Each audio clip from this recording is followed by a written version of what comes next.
పద్ధతి బహుశా భారతదేశంలో ఎక్కడ ఉండదు. ఇసుక కోసం దేనికోసం అంటే చెక్ డ్యామ్లు అంటే నీళ్ళు ఆగుతున్నాయి, నీళ్ళు ఆగితే ఇసుక తోడుకొని కష్టమవుతుంది కాబట్టి చెక్ డ్యాములు వేల్చేస్తే ఇసుక బ్రహ్మాండంగా దోచుకోవచ్చు అని చెప్పి చెక్ డ్యాములు వేల్చేస్తూ ఉన్నారు. నేను మీ దేవరకద్రలో మీ పక్కుండే నియోజకవర్గంలో మహానుభావుడు సర్పంచ్ గారు కాంగ్రెస్ ఆయన కొత్త ఆయన పల్లె ప్రకృతి వనంలో 200 చెట్లు ఉంటే చెట్లు మొత్తం సాగు చేసినాడు. ఏం చేస్తావయ్యా ఆడ అంటే అది బిల్డింగ్ కడతాడంట.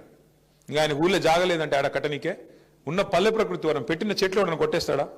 అట్లాంటి పరిపాలన ఈరోజు రాష్ట్రంలో నడుస్తూ ఉన్నది.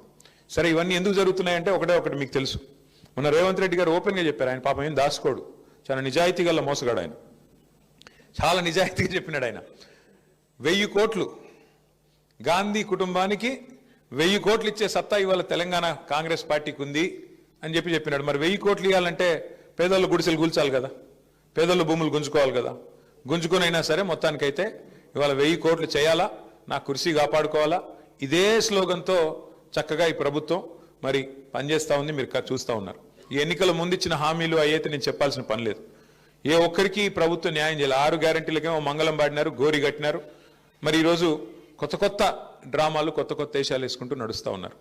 ఒకటి మాత్రం వాస్తవం, ఇవాళ రాష్ట్రంలో ప్రజలు ముఖ్యంగా మీ నడిగడ్డలో ఏదైతే స్ఫూర్తి ఉందో ఆ నడిగడ్డ స్ఫూర్తి రాష్ట్రం మొత్తం పాకాలి, రాష్ట్రం మొత్తం కూడా నడిగడ్డని స్ఫూర్తిగా తీసుకోవాలి.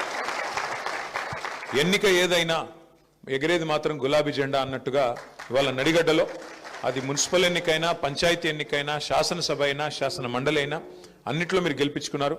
నాకు విశ్వాసం ఉంది రేపు మళ్ళీ తప్పకుండా నడిగడ్డలో జిల్లా పరిషత్ వచ్చినా, లేదంటే సొసైటీ ఎన్నికలు వచ్చినా, లేదంటే మళ్ళీ శాసనసభ ఎన్నికలు వచ్చినా తప్పకుండా వెంకటరామరెడ్డి గారి నాయకత్వంలో, విజయుడి గారి నాయకత్వంలో మళ్ళీ గులాబీ జెండా ఎగురుతుందనే విశ్వాసం నాకుంది. కానీ అన్న మొండోడు, చాలా మొండోడు, ఏ ఒక పట్టాన్ని ఏది వినడు. నువ్వు ఏమి చెప్పినా కూడా ఆయన అల్టిమేట్గా ఆయన అనుకున్నది మాత్రం రిజల్ట్ మాత్రం తెస్తాడు. వెంకటరామరెడ్డి గారి గొప్పతనం ఏంటంటే ఏదో ఒకటి చేసి కన్విన్స్ చేస్తాడు. మొత్తానికైతే కూర్చోబెట్టి ఏదైనా చెప్దాం, ఏదైనా మెల్లిగా చెప్దాం, కన్విన్స్ చేద్దామంటే మా చంద్రశేఖర్ అన్న నేను అట్లాంటి వాళ్ళు ఏమైనా ప్రయత్నం చేసినంతసేపు వింటాడు, చాలా కామ్గా వింటాడు. ఆఖరికి మాత్రం ఏదో మళ్ళీ మ్యాజిక్ చేసి ఆయన అనుకున్నది చేసుకుంటాడు, పోతాడు. అట్లాంటి వెంకటరామరెడ్డి గారు మీకు నాయకుడిగా ఉండడం నిజంగా కూడా మీ అదృష్టం. ఎందుకంటే ప్రజల పనుల విషయంలో కూడా నాకు ఒకటే చెప్పినాడు, అన్న ఈసారి మనం అధికారం పోయింది, నాకు బాధగా ఉంది అన్నాడు.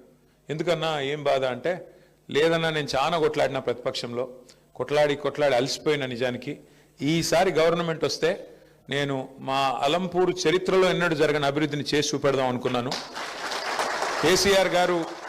కేసీఆర్ గారికి నా మీద ప్రేమ ఉంది, నాకు తప్పకుండా నేనేది అడిగినా చేసేటోడు. బ్యాడ్ లక్ ఏంటంటే నేను కొద్దిగా లేటుగా, నిజానికి ఒక దశలో